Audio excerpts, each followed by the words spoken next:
मनुष्य बाहर से चाहे कितना भी अच्छा क्यों न दिखे, लेकिन भीतर उसका मन अक्सर अशांत रहता है। कभी क्रोध, कभी वासना, कभी ईर्ष्या, तो कभी ऐसे गंदे विचार जिन्हें सोचकर मन खुद ही शर्मिंदा हो जाता है। अक्सर हम सोचते हैं, ये विचार मेरे मन में क्यों आते हैं? क्या मैं गलत इंसान हूँ? क्या मैं पापी हूँ? आज की यह कहानी भगवान बुद्ध की है, जो हमें सिखाती है कि गंदे विचारों से लड़ना नहीं, उन्हें समझना ही मुक्ति है। बहुत समय पहले की बात है। भगवान बुद्ध एक वन में ध्यान कर रहे थे। उसी वन के पास एक युवक रहता था। वह युवक बाहर से बहुत शांत लगता था, लेकिन भीतर से अत्यंत परेशान। उसके मन में बार बार गंदे विचार और गलत विचार आते थे। वह जितना उन्हें दबाने की कोशिश करता, वे उतने ही अधिक बढ़ जाते। एक दिन वह युवक बुद्ध के चरणों में गिर पड़ा। कांपती आवाज में बोला, भगवान, मेरे मन में ऐसे विचार आते हैं जिन्हें मैं खुद भी नहीं चाहता। मैं ध्यान करता हूँ, प्रार्थना करता हूँ, फिर भी वे विचार नहीं जाते हैं। क्या मेरे मन में दोष है?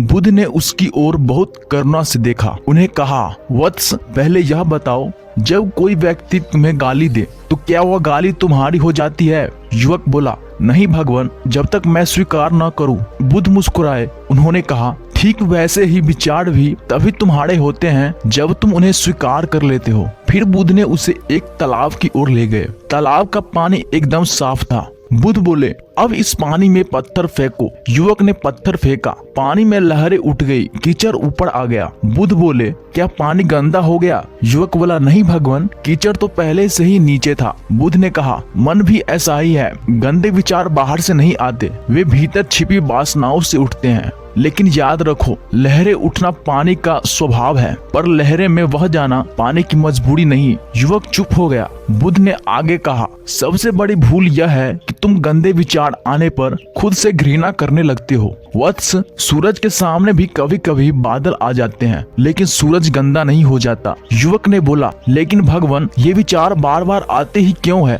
बुद्ध बोले, क्योंकि मन जो देखता है, जो सुनता है, जो सोचता है, वही बन जाता है। अगर आंखें गलत दृश्य देखेगी, कान गलत बातें सुनेंगे, तो मन उसी प्रकार के विचार बनाएगा। फिर बुद्ध ने एक गहरी बात कही, मन खाली नहीं रह सकता, या तो उसे जागरूकता होगी या फिर विकार। उन्होंने कहा, जब मन में गंदा विचार आए तो 3 काम मत करना, डरना मत, लड़ना मत और खुद को दोषी मत ठहराना। बस उस विचार को देखो जैसे सड़क से गुजरती गाड़ी को देखते हो। जो विचार ध्यान से देखा जाता है वह कमजोर हो जाता है। युवक ने पूछा, तो क्या कभी ये विचार पूरी तरह समाप्त हो जाएंगे? बुद्ध ने उत्तर दिया, जिस दिन तुम विचारों को पहचान कर छोड़ना सीख जाओगे, उसी दिन वे तुम्हें परेशान करना छोड़ देंगे। और शक्ति ही समस्या है, विचार नहीं। बुद्ध ने कहा, मन में गंदा विचार आना ऐसे है आकाश में कौवा उड़ जाए, लेकिन अगर तुम उस कौवे को सिर पर बैठने दोगे तो वह घोंसला बना लेगा। पहला विचार रोका नहीं जा सकता, लेकिन दूसरा विचार हमेशा तुम्हारी अनुमति से आता है। युवक की आंखें भर आई। बुद्ध बोले, वत्स, पवित्रता का अर्थ यह नहीं